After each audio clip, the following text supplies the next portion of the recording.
Hi everybody, Steve Cady here with our friends from across campus. Everybody, wave, say hi. Everybody, hey, hi.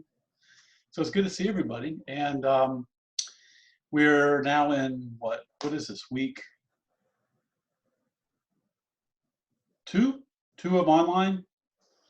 It really feels like a little bit longer than that in some ways, like 3 or 4. It's like week 12, Steve, definitely. I was going to say week 12. Week 3 of online and week 12 or something along those lines. Yeah. So, well, it's good to see everybody.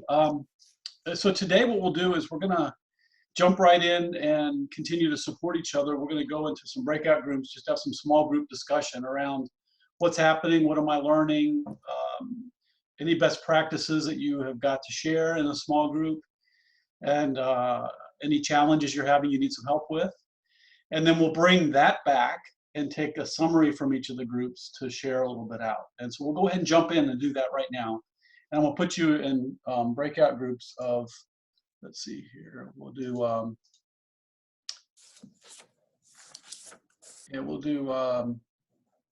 of 3 or 4 people. And we'll go for about 10 minutes, and I'll pop around and say hi and so forth. Okay, so I'm gonna create the room, take about 10 minutes, introduce yourself a little bit more, talk about what's working well, what have you learned, some cool tricks and things that you think are working, tips, and then what challenges are you having, and help each other. So take the time to support each other, both in looking for ways to leverage those learnings, as well as how to help each other solve some of the problems or challenges that you're having. And then let's bring those back and let's catalog that and share that. And then the second half of our conversation today is going to focus on how do we help the students stay on task. And I have some tricks that I've learned. You all might have some, and they really are simple. So I'll be curious if you all are doing them. And I'm sure some of you also have some things. But it's almost setting the students up for success by giving them a few things and forcing them to do a few things that they later say thank you for. So I'll share some of those tips and tricks. So let me make the breakout room here. Let's see here. Yeah, we're gonna have, all right. So I'll see you all in about 10 minutes, okay?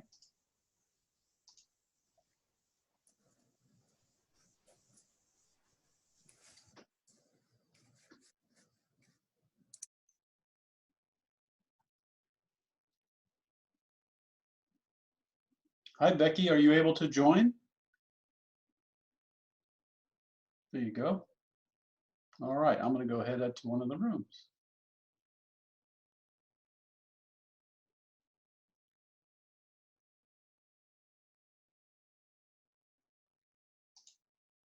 So that's the positive part.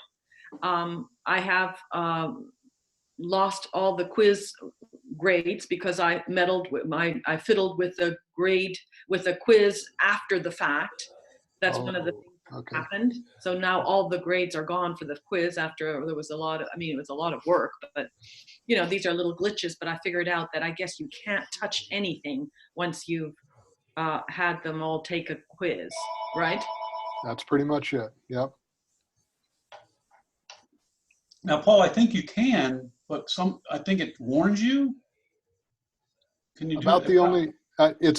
Keep in mind, in my case, my knowledge is a bit dated. I haven't actually taught a course in a while in my current role, but the only thing that I remember that I could do before, if I had, say, an exam or a quiz that was deployed and people took it and it was over, is if someone wasn't able to take it, because I mainly teach adult learners. So if they were, say, on a plane flying across the country during the exam time, I had it, I could go back in and redeploy it for someone. But I don't think, you couldn't mess with any question banks or questions or anything like that, of course. Well, that's what I did. I had to, somebody didn't find the quiz. Okay. And so I had to, I chose her specifically and extended the period.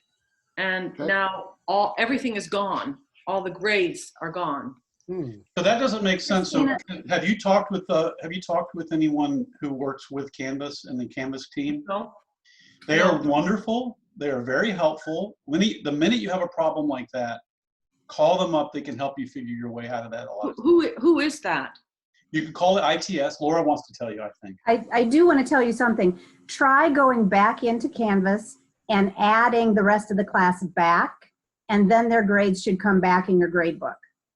Oh, Because I made that mistake early on, like 7 years ago. And I thought, why did everybody else's grade disappear except that one student? So I went back and added the rest of the class back to that quiz, and their grades repopulated. I will try that.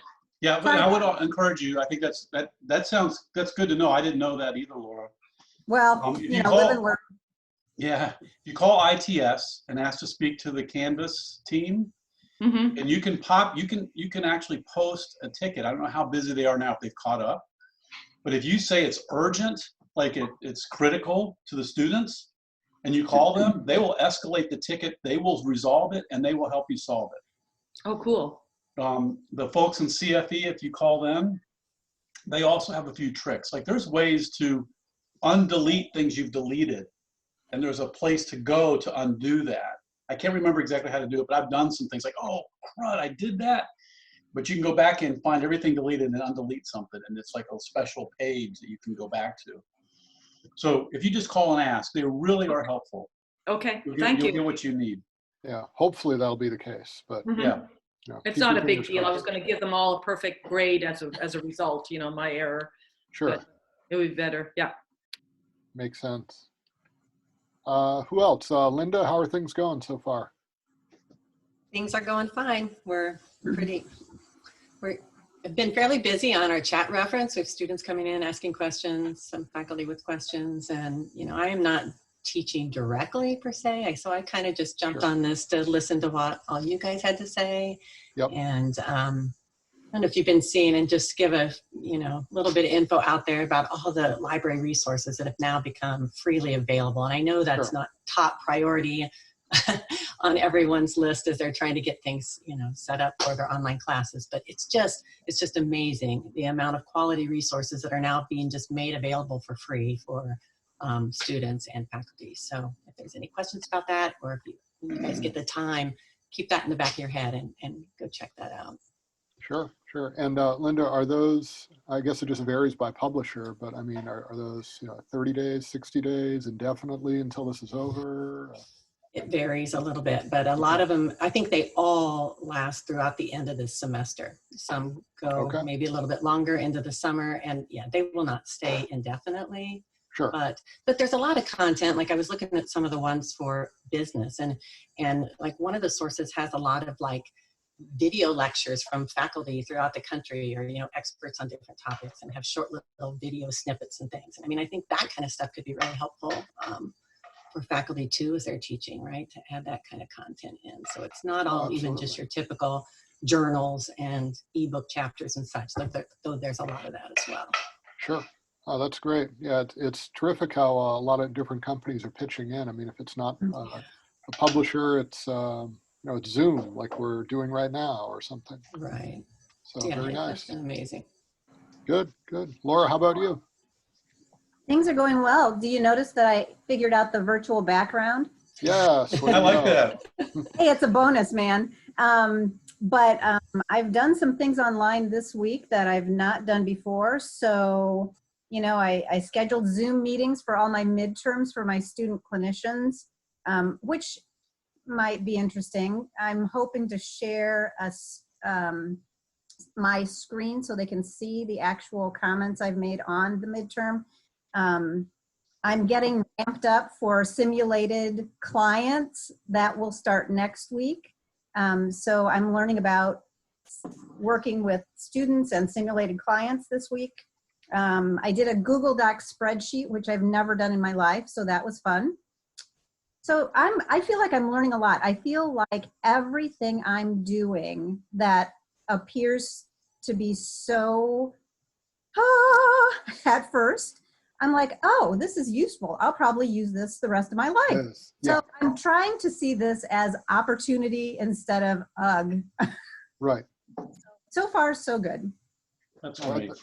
That's a good way of putting it, definitely. And that's so true for a lot of these different tools and platforms. Mm-hmm. Even if you only just use things that are directly in Canvas and nothing third party, it's still really useful stuff. I mean, I remember the first time I I started using question banks Mhm. or groups or whatever they're called in Canvas. I just thought, wow, why didn't I use this 2.5 years ago or something, where no student gets the same exam? You know, that's terrific. I mean, and now whenever I do teach, I use that all the time. So Yeah, I know, Paul, speaking of that, one thing that I do that you all might like is I have a course shell as a sandbox for my class I teach a lot.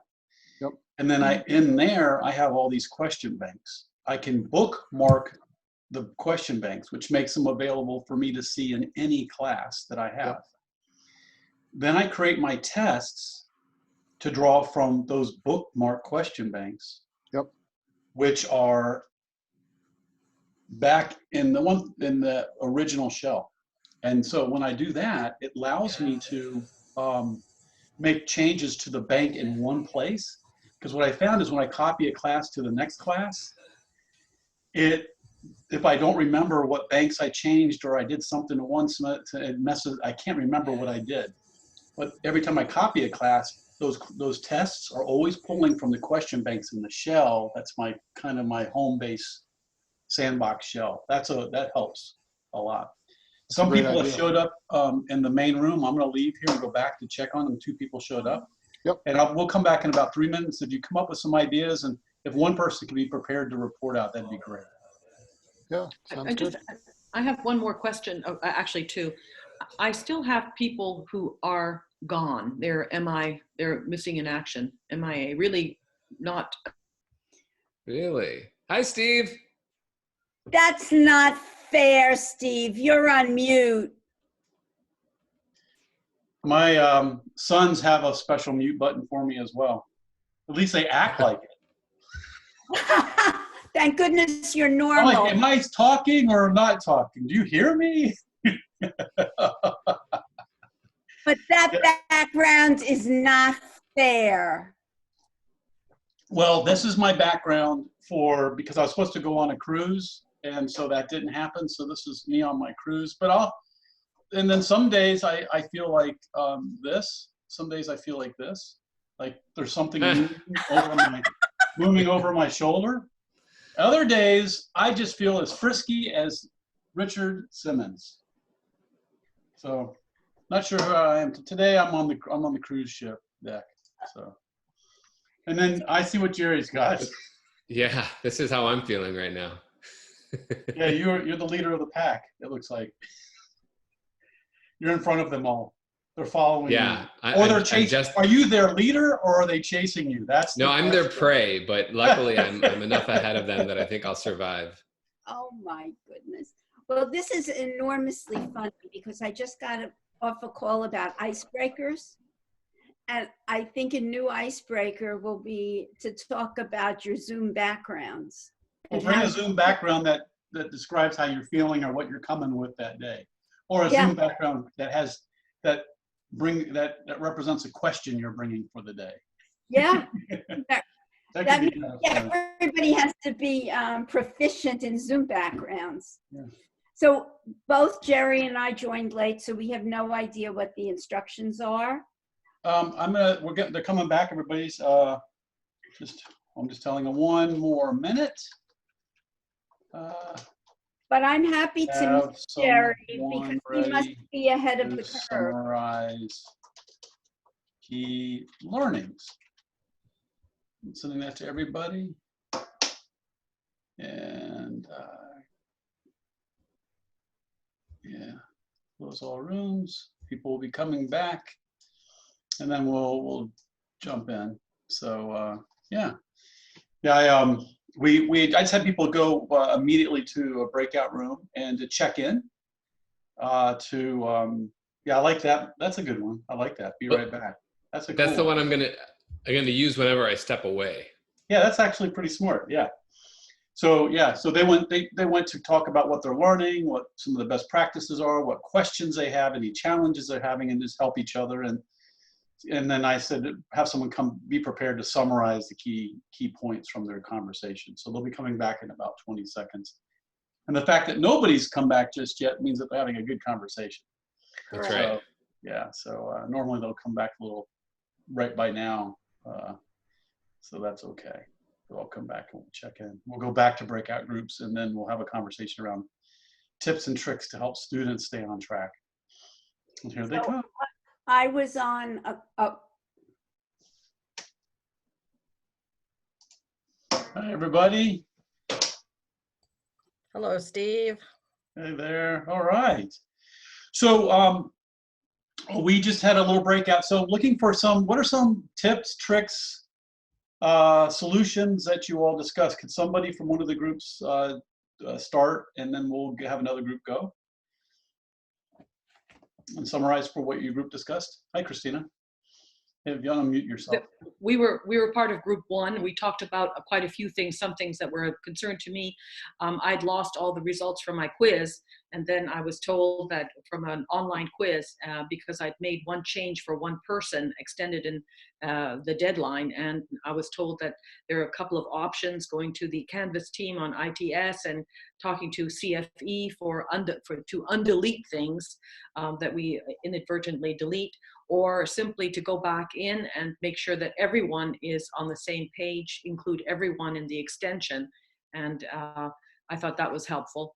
And the other thing is students who aren't appearing, and despite our best efforts to get to try to draw them in, giving them the option of telling them that maybe they might want to consider the SU option, but that they're the only ones who can make that possible.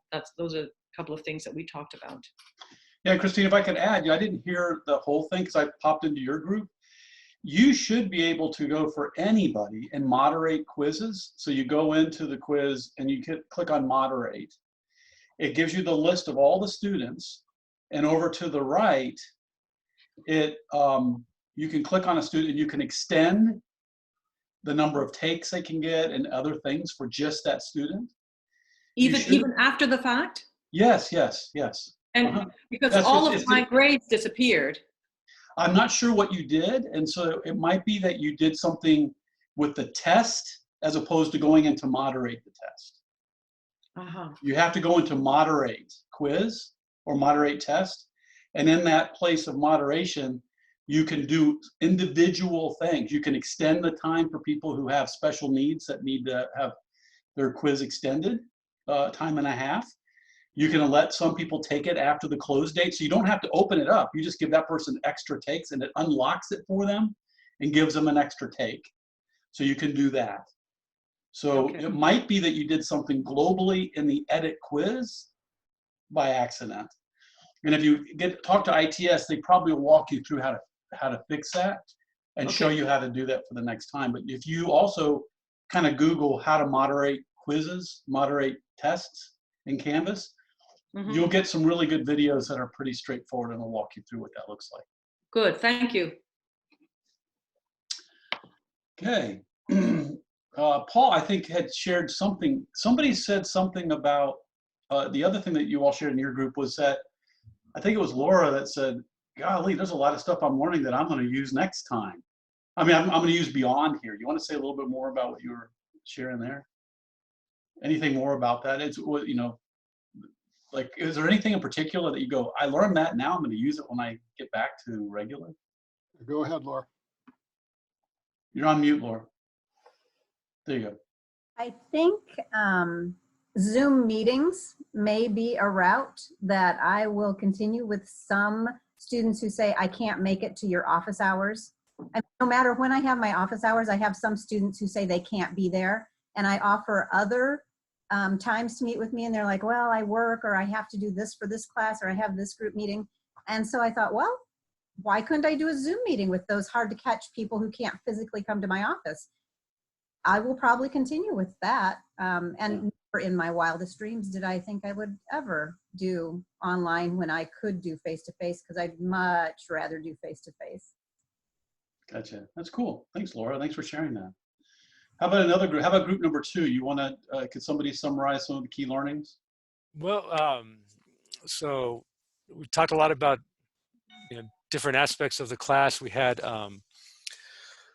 Oh, different levels of experience. We had one person who was a student she kind of talked about a professor that she's had. I can't remember his name. She said he's really good at the online and being able to swap back and forth. Some guy teaches in the doctoral MOD program, DOD program. I don't know what his name was. Something like Katie. Anyway, but she was talking about different levels about, you could kind of tell who's more experienced and things like that. We talked a bit about trying to get students engaged, and she talked about that she finds helpful to, you can do the little hand raising and thumbs up types of things in Zoom, and that works well.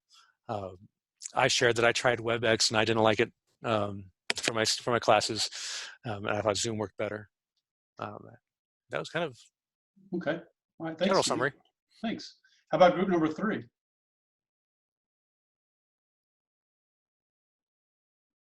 Are we group number 3, Carol? No, there's another group. Nope, Uh-oh. that was us. So we discussed the use of WebEx. We have all had some issues as far as getting students to participate. It's been low in participation. And so some suggestions were given about low stakes participation points and sensitivity to those who can't participate because of other obligations of being online at a certain time. They could be given some bonus work. We're talking like 10, 5, 10, maybe 15 points to encourage more participation on WebEx and giving some bonus if they can't. There was a question about Respond Us 4.0, and I'm not sure whether any of you have used that. I referred, and I'm trying to think who, it was Lynn. It was me. Referred her to Pascal Bizarro because he has used it. So has anyone here used Respond Us that might be able to answer Lynn's question about locking down browsers? I know how to set it up and everything. It's just that if the students didn't make arrangements to have an iPad or a computer or laptop with a camera before they left campus, some of them are out there, and we're talking about a very few. What would you do as the professor? I want them to use Respondus Monitor so that I can proctor the exam and be fair to all students. But on the other hand, it's a fine line, and I want to navigate student problems with trying to maintain some integrity of the testing process. Yeah, so yeah, Pascal is probably the most advanced user that I know. And if anybody looks up Pascal Bizarro, you can send him an email if you want to follow up with him offline. He loves to help. He's normally at these sessions. He'd be glad to share. Steve? Lynn, have you had anyone say anything yet, or are you just trying to be proactive? I'm trying to be proactive. I've posted practice quizzes. They're all supposed to do that a week before the exam. And it's really 1 or 2 students. In one class, I have some freshman students, and so they're, again, new to this process. And so I've referred some to ITS for remote help if their camera's not working. I think if they really can't make it work, then I will let it go for a while and see how the semester plays out.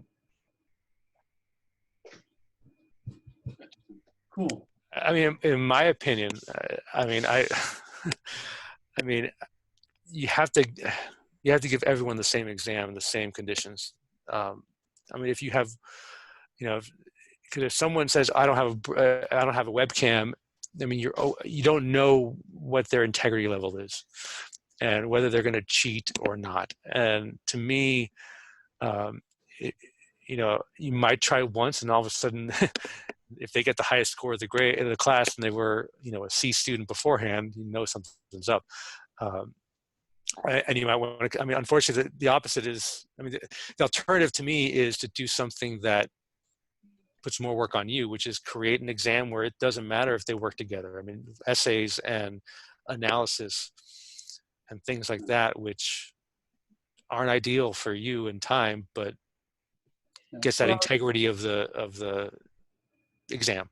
there are a lot of assessment methods in the class. It's primarily a project-based class, but I do still give an online quiz because it's a science-based class. It's an exercise science. And so I do want to assess them for some basic fundamental principles. So, but I do appreciate your suggestion. Couple things that I do related to that, because one philosophy I have is do no harm to the individual or to the whole.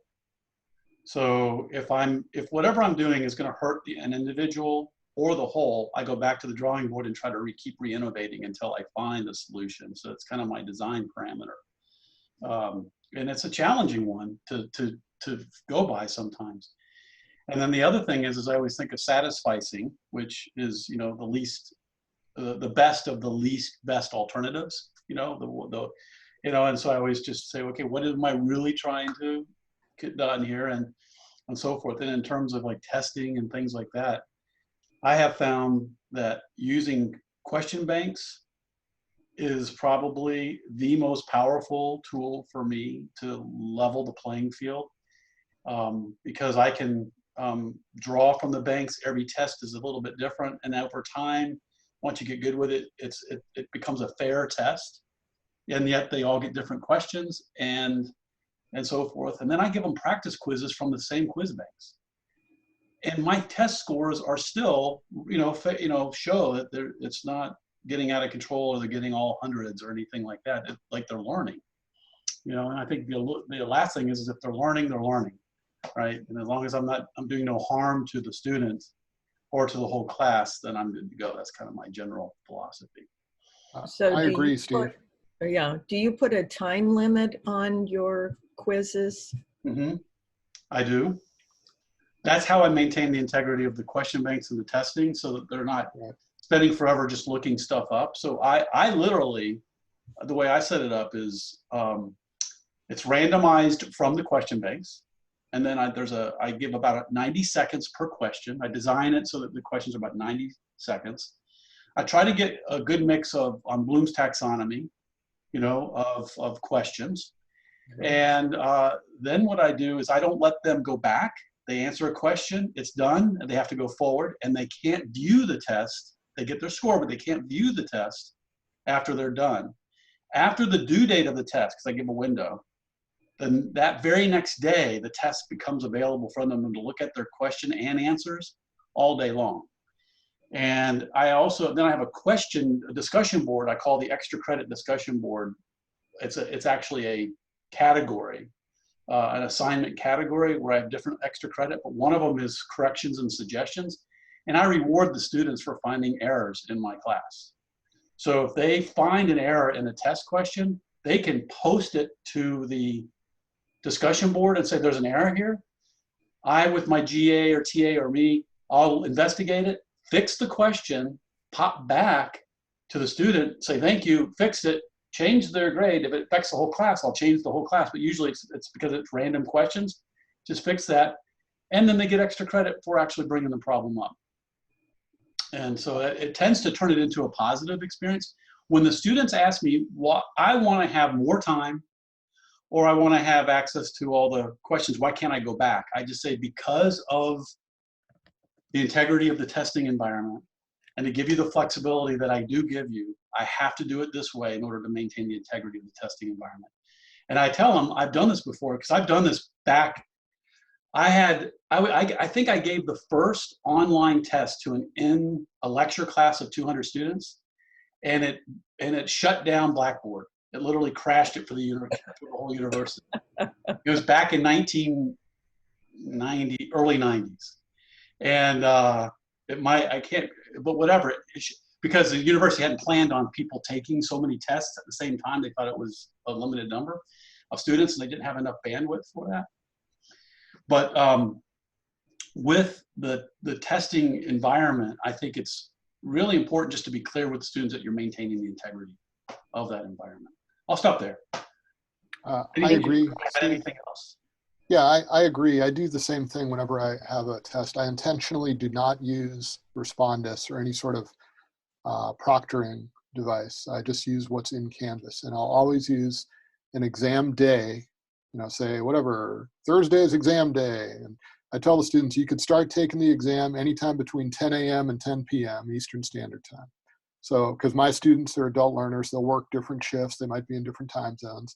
So here's the window you could take it. And then when you start taking it, you've got X number of minutes. The countdown timer starts at that point, and no power on earth can stop it. Doesn't matter if you unplug your laptop or whatever, it's going to continue ticking down.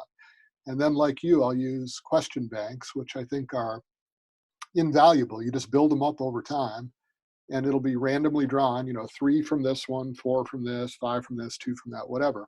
So no student gets the same exam. I'll set it up where it's all randomized and there's no backtracking. And then I love your idea about the extra credit discussion forum after the fact. I'm totally going to steal that. So thank you. Appreciate it. Cool. That's cool. Ahead of time, what I do is prior to an exam, say a week or 10 days prior to an exam, I'll say, as a reminder, we've got this exam coming up a week from Tuesday. If anyone wants to submit a potential essay question that I might select to go in one of our question banks, you have until this date and time to do so.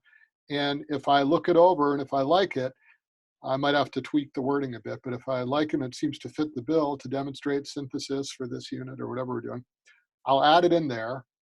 I'll put at the end, question courtesy of Jane Smith or whoever gave me the question, and then I'll give you a couple of extra credit points as well too. And then those questions stay in my question banks over years and years and years. So I would say at least 50% of my questions in my question banks are ones that I did not create. They were student produced content for the purpose of extra credit. And then, students might not have even have gotten those during a given exam because it's all randomized, but it gives them skin in the game, gives them incentive to do it, and it's applied learning. And for me, it works. And I just, like I said, no offense against Respondus or a proctoring tool, I just avoid it. Yeah, the last thing I do, if you haven't, is Can I ask a follow-up question? Oh, yeah, go ahead. Go ahead, Steve. Steve, go ahead. I just had a follow-up question. So, Paul, you alluded to different groups. Steve, are you doing the same thing? So, my question was going to be into before Paul said anything was, how do you ensure? You mentioned you're going all over Bloom's taxonomy. How do you ensure that you don't have like one person with a really hard exam and one person with a really easy? Are you doing groups based on difficulty and Bloom's taxonomy, or what? How are you doing that? Is my question. Go ahead, Steve. I'll chime in after you. So I've experimented with creating banks at lower, middle, higher order in topic areas, and I found it to be way too cumbersome and just not worth. There wasn't a return on the investment of all that time to create all these questions and so forth. So I just try to make sure a question bank in a topic area, however I group my topics for the test, I make sure that has a mix, and I'm just monitoring the mix. What I find and what I have found is that the students are generally getting an appropriate mix, and I haven't had any issues where students have felt like the question banks were too hard or where I thought something was off, and I can't verify that a student got all higher level on one test. I suspect it might be possible, but since I've done that, grouped them and just have it by topic area and make sure there's a good mix. The biggest thing has been having the students tell me when they have a problem with a test. If they don't even like a question, they get extra credit. So it's not if there's an error in the question, it's if a question's bad or if it's not clear or if it's too difficult or it's not appropriate or they don't like it, and for whatever reason, even if I don't agree, they still get extra credit. And that has helped me turn it into a really robust test bank. Paul, you want to? Yeah, I agree, Steve. Thanks. I do something similar. I don't break it up into easy, medium, hard, or anything like that either. Instead, I show students ahead of time. I'll show them some questions from one of the test banks. And I'll say, here are some representative examples. If you want to come up with a question of your own, I'll show them how a question, an essay question, like a short essay question, needs to demonstrate synthesis of concepts and ideas. So it can't just be their question is, what year did this happen? Or that's not what I'm looking for at all.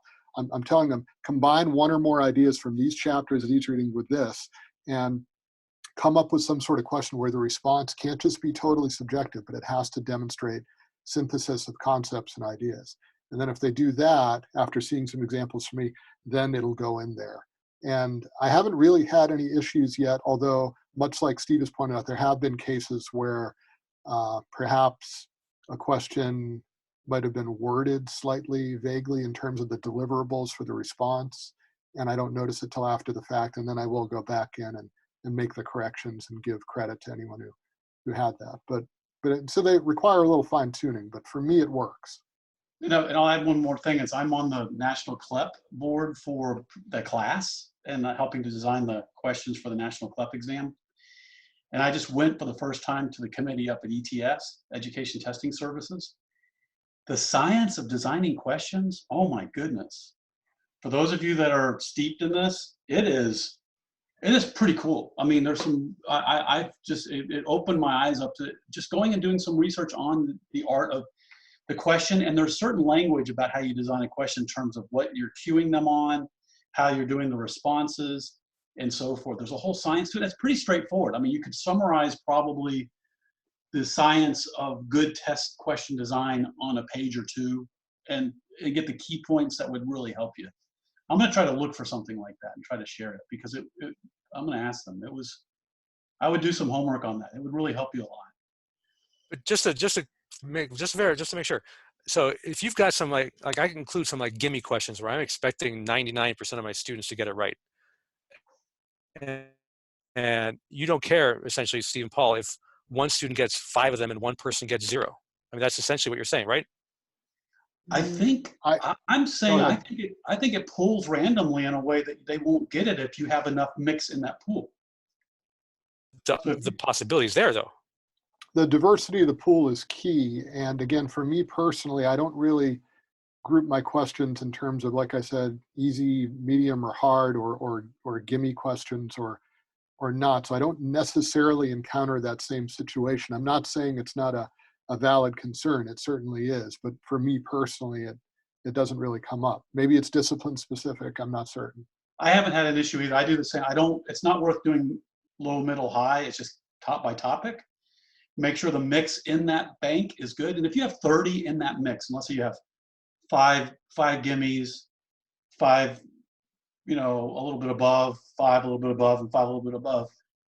I think the way it pulls questions, it somehow, I haven't had any issues where it's really overall causing a problem. I just haven't had that issue. And now remember, I might have for a test 10 banks, and I'm pulling 5 questions from each bank, and each bank has 30.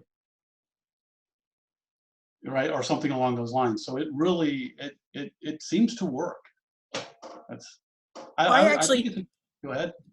I actually use the metrics of the previous testing to make separations of here's the easier questions versus the hardest questions. Because one of the other things I've discovered is if a student gets a hard question as the very first one, it throws them off the game for the rest of the exam. Sure. So I'll intentionally make a block of easy questions for the first unit that it'll randomly pull, say, 5 questions out of that bank, and that'll be their first 5 questions. So that gets some That's a good idea. To go through the rest of the test. That's a good idea. I'm going to steal that too. Thank you, Karen. Yeah. Cool. So this is some good discussion. We have some time to address the topic the hot topic for the day, but this ended up being the hot topic, I think. Anybody have anything else they want to add around testing, question banks? Hi, and Teo's here. Hey, Teo. Say hi, Teo. Hey there. So anybody have anything else they want to add? Running the risk of offending anyone, for me personally, and I'm just saying this works for me, that's it. My questions are always either a short essay or essay. And I know I have to grade all those manually, but that's it. I have never done a Scantron style multiple choice exam. I just won't do it. Yeah. Yeah, no, you're not offending me even because I do the other side of that. The way I do what you do, I get at that through discussion boards Yeah. and other project kind of things. And I use the testing to ensure that they are kind of, it's intentional around the type of learning. Do they know the terms? Do they know how to pick them out of examples? Do they know how to make selections and choices using some of the key stuff and stuff like that? And then the higher level skills I want through discussion board or projects. Yep. So anybody have anything else they want to add? Okay, that's good stuff. So how do we, I don't know how to say it, how do we get the students to do and stay on task, manage themselves, do things ahead of time, and so forth? That's the topic. Now, I think we may not go to a breakout room. We just might open up for discussion and have that. I'll share a couple things that I have found work. First things is what I have found is that the calendar is training the students to follow the calendar and have everything on the calendar is key. Yeah. So if I don't have assignments on the calendar and the due date for the assignments and the discussion board, for example, if I do a discussion board, I have 2 steps in my discussion boards. I have a due date and then I have a close date. And what I do is I say you have to submit to the discussion board by the due date your first response to the questions. And then after that, you have a period of time by the close date to discuss what was posted with your class and to generate discussion. So what I do is in the calendar, it just shows up as the due date. So I'll say discussion board opens on the calendar. I have to put it in as an event. Then I say, and then it shows the due date for submission. And then I say the very next day, begin your group discussion. And I put it in the calendar. And then I say, group discussion ends. And it's on the calendar. And then what I do for that is I create announcements. And I can create them before the semester starts. And I have the whole semester planned out with announcements.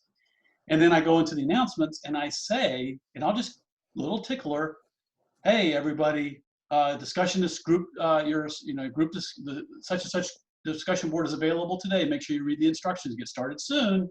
You don't want to get caught late, stay ahead. And then, hey, remember it's due by tonight. And then the next day, hey, it's time to start your group discussion. Then, hey, group discussion's ending today. And I'll put that as I'll sometimes actually have a little announcement pop up each of those times to coincide with the calendar. If the students, and then the other thing I do is I make them, I don't make them, but I really push them to put Canvas onto their smartphones. Because if they do that, what'll happen is it will pop up every time there's a little announcement I put for the class. And it pops up on the phone, hey, this is due today. Hey, we're gonna meet today. Hey, this is gonna happen. The calendar, it pops up and it just reminds them a little bit. So that's the other thing that I do is and so for tests, I do the same thing. And so I think those are the two biggies that I do. The other thing that I do is I do a video that overviews the structure of the class. And I have the whole class laid out. And I go through the structure of the class, the due dates, the assignment, everything that's in the video on that. And then I give a test on that video. And make sure that they've read and reviewed all that. So let me pause and just open it up. What are some other things you do that cause the students to have good practices? And maybe good time management practices?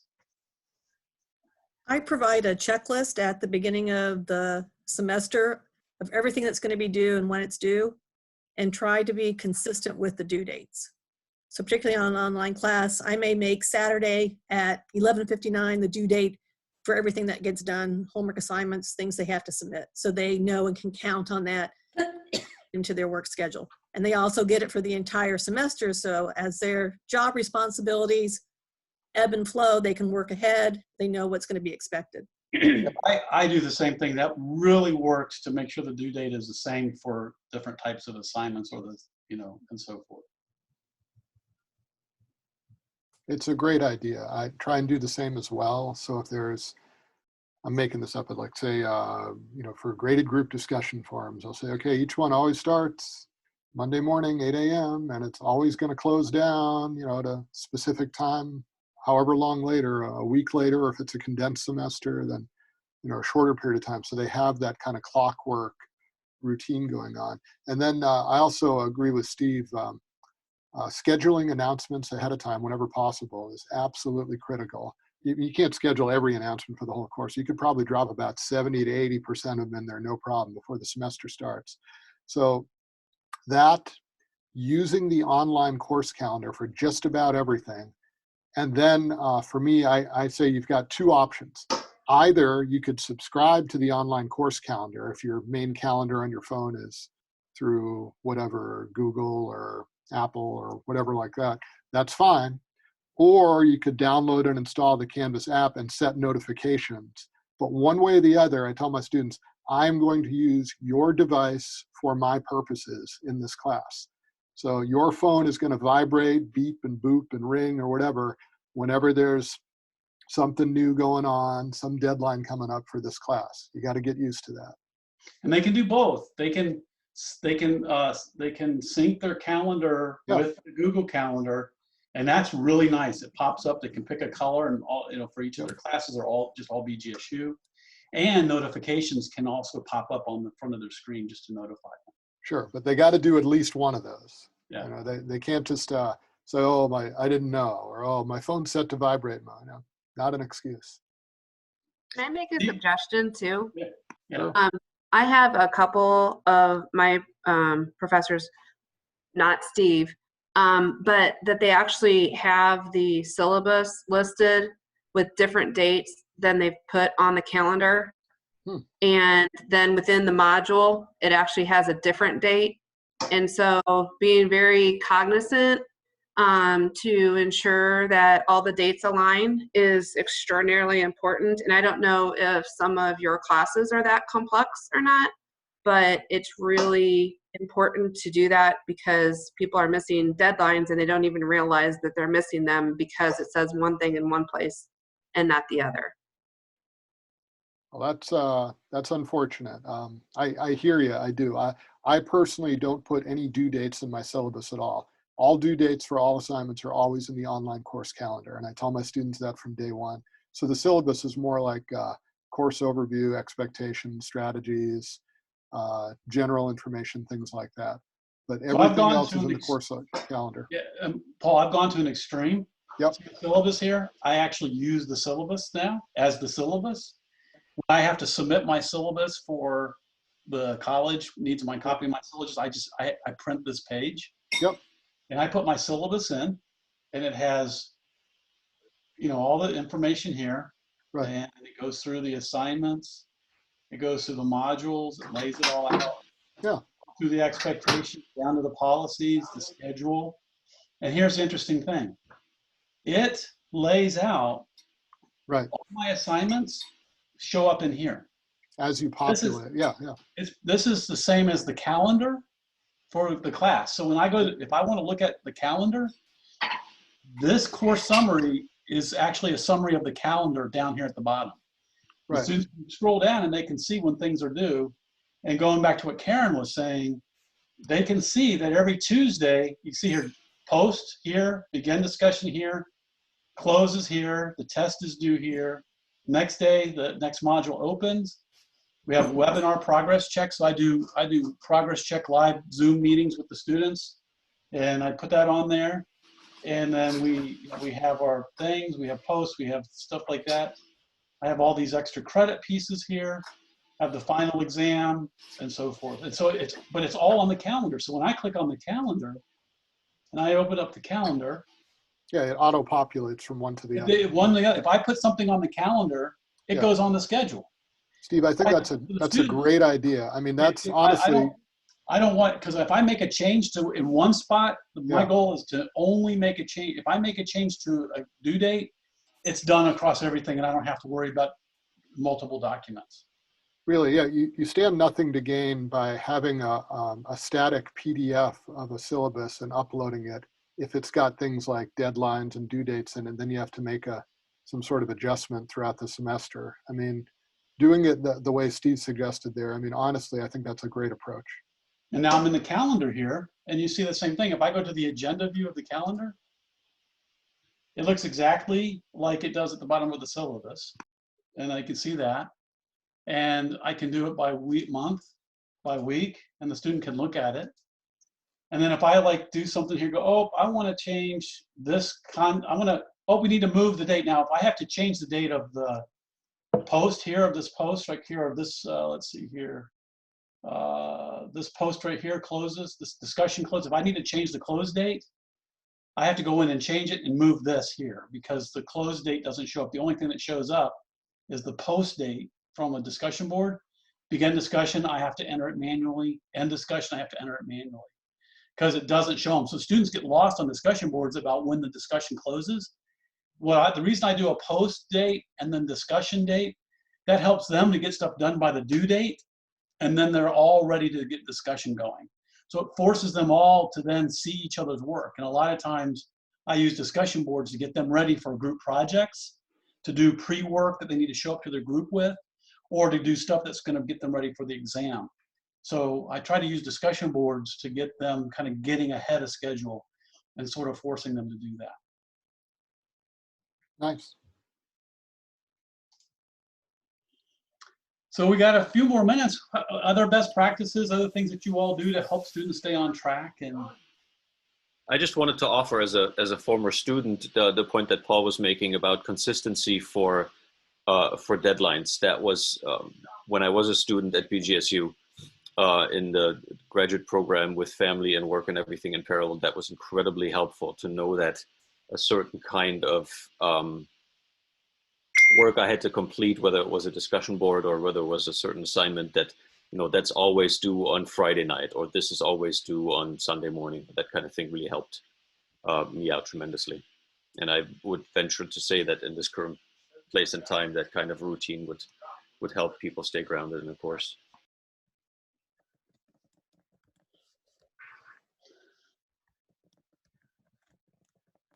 okay, anybody else have anything else they want to share?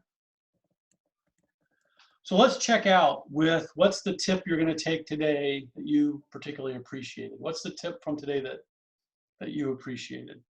We'll begin with Carol. And Carol, you can pick somebody else to go after you. I am in awe of what people have done without it being online. And I'm curious how many good teaching practices are going to be influenced by being pushed into this online that had nothing to do with it being online learning. What's your favorite tip for the day, Carol? All the things about the testing. I don't know anything about that. Gotcha. Okay. Loved it. All right. I'll pick somebody to go next to keep it moving. So how about Becky? Hi, Becky. There. So a lot of this didn't quite apply, but what I did like was the thoughts about how to use Zoom in other ways and in other ways to communicate with folks. So I appreciated that. Cool. Laura, how about you? I really like the idea of having a due date for discussion, but a close date for when they have to respond to the other students. That's, for me, eye-opening. So thank you for that. Yeah, and just remember, you have to, it only will show up on the calendar, the due date. Right. It'll tell you when it opens, and it doesn't tell you when the discussion closes. And it's hard for them to see it, so you got to put it on the calendar. Right.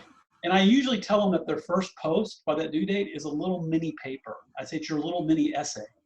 It's your essay to start discussion. So think of it as a nicely written essay to these questions to set the stage for discussion afterwards. So they understand, so they're not just like using text messaging jargon in their response. Thank you. Yeah, you're welcome, Laura. Lynn, how about you? Well, all my questions about the testing were answered. I appreciate all the feedback.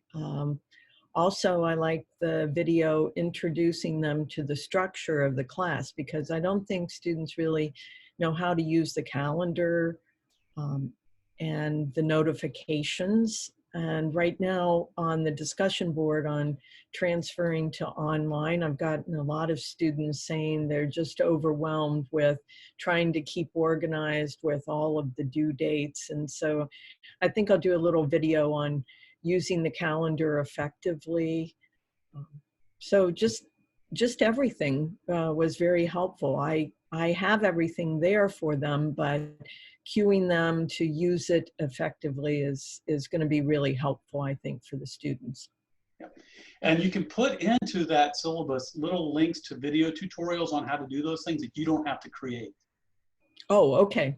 Okay. That's I find to be really good. Like give them an overview of the structure of the class, and then they can click to learn how to do the calendar, how to set notifications, how to do this, and you can give them little links, and they're all there in Canvas. Canvas gives all kinds of tutorials. They have a whole student tutorial section with videos, and you can give them direct links to the key things. Great. That's very helpful too. Yeah. Fernanda?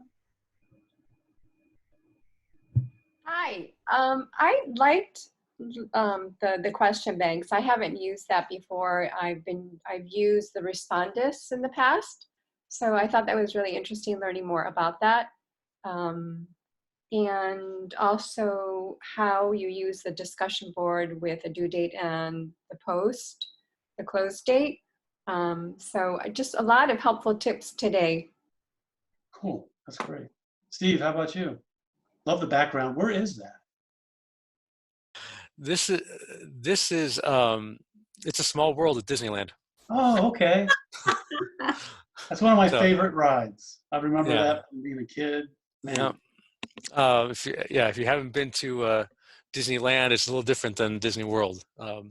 Anyway, so for me, the biggest thing was it's interesting because in my online classes, I've had students tell me that they thought it was well organized and things like that, and then I look at what you did, Steve, and it's like next level. So I think I got some tips as to how to, between the videos and the instructions and just communication, just some, because I think for online classes, communication is very important and making sure that students understand. So, any tips I can have to help me in that clarity are very helpful. I can put you into my class as a student if you like, and you can just kind of play with it as a student.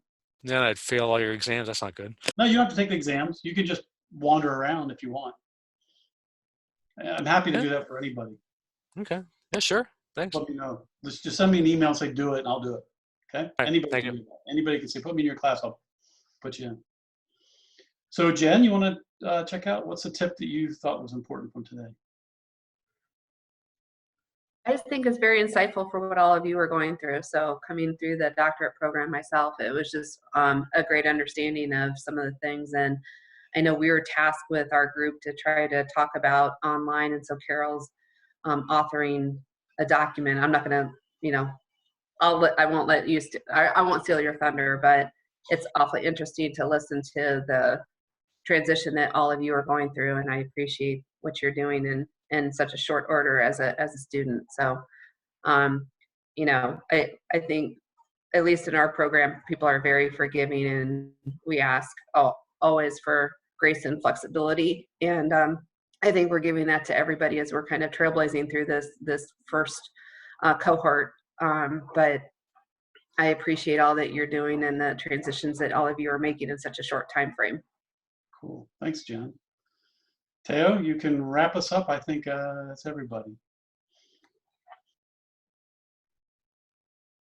You're on mute. I was trying to be nifty with my space bar holding it down, but my computer seems to be lagging. I appreciate that I can be at Disney via virtual backgrounds and Zoom. I think to me the thing that resonated with me most was sort of a reminder to self with when Paul shared earlier and what I spoke to a minute ago, just the consistency and expectation that maybe that's something that in this day and time I need to do, not just in client engagements or whatever, but also maybe with my kids, that they can have some sense of security and safety from, well, Dad is going to ask me at 1 every afternoon how much I've got done on my, schoolwork on my iPad. because those expectation consistencies helped me out as a student. So I think I need to do that for my kids while they're trying to learn at home. Awesome. Well, great. Well, thanks everybody. I thought today was really quite rich, and I love the discussion. So I'll see you all on Thursday. What I'm going to try to do now is summarize. I think Carol's going to be, somebody mentioned summarizing, but I'm going to try to send an email out that just says, here are 5 key things that came out of the session, and here's the link, and then here's the main document, because it keeps growing and that kind of thing. So I'm going to try to hear some of the tips. And if you have anybody that you think could really benefit, that you think might feel alone and not really understand that there's help out there, and that ITS is really willing to help, and CFE, and there are people that really are working extra hard to be super available to us. Just let them know to come to this and hear and ask, and this is a safe place. So I'll say goodbye for now. I'll stay on for anybody who has any additional questions, and thanks for being here today. Bye, everybody. Thank you, Steve. See you Thank next you. time. Welcome. Thank you.